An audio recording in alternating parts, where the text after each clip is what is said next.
just like everything else in this particular section, all the logarithms, all the problems can be done without a calculator.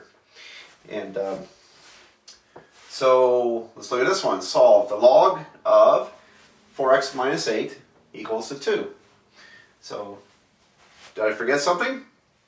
Look at it. There's no base written. Now what does that mean? That means the base is going to be 10. And so it's really, there's a little 10 that's implied there because it's a common log.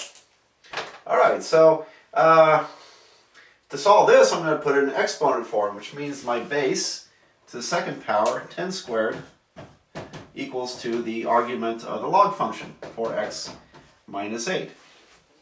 And so 10 squared is 100, is 4x minus 8. So I'll add 8 to both sides, and then divide by 4, and x would be 27. So I want to check that answer. So when I check these things in this course often, is because it might be possible to generate a bad answer.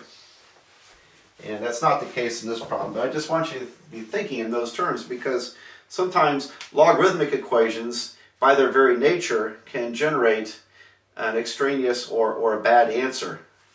And that can fool us if we're not careful. It's because of the process of raising both sides to a power can introduce a false answer. So we need to be careful about that. And so to check it, we'll go back to the original problem. The log of 4 times 27 minus 8 equals to 2. 4 times 27 is 108. 108 minus 8 is 100. Log of 100 equals to 2. And that you can verify on a calculator or just think about it as 10 squared is 100. So it checks out. Everything is fine. I'm just going to circle this answer. Alright, I'd like to do another one for you here. Here's another logarithm equation. Solve log base 6 of x squared minus x minus 6 equals to 2.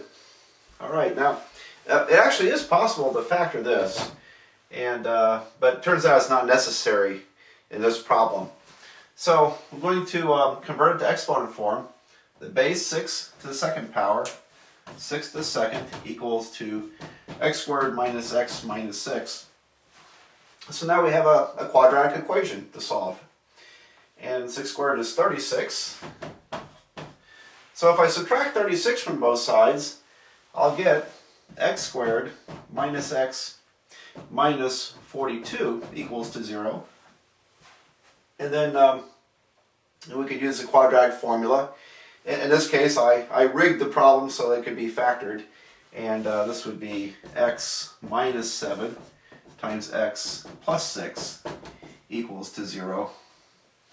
And so the roots would be x equals to 7 and negative 6. Alright, well, that's probably going to be the right answer. Let's check it just to be sure. And again, it's kind of a good idea to check logarithm equations. I think this one's going to be fine. If I plug in 7 up here, I'll get 14 minus 7 is, 49. 49 minus 7 is 42.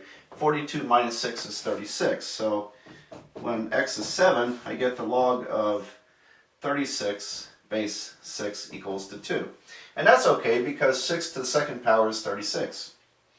When x is negative 6, then I get 36 plus 6 minus 6 is 36.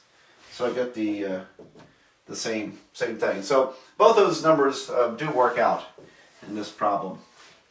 And those are valid answers. So, alright, I think in practice a logarithm equation would be pretty rare to encounter. But it's good practice for you in order to get a handle on how to work with logarithms and exponential functions.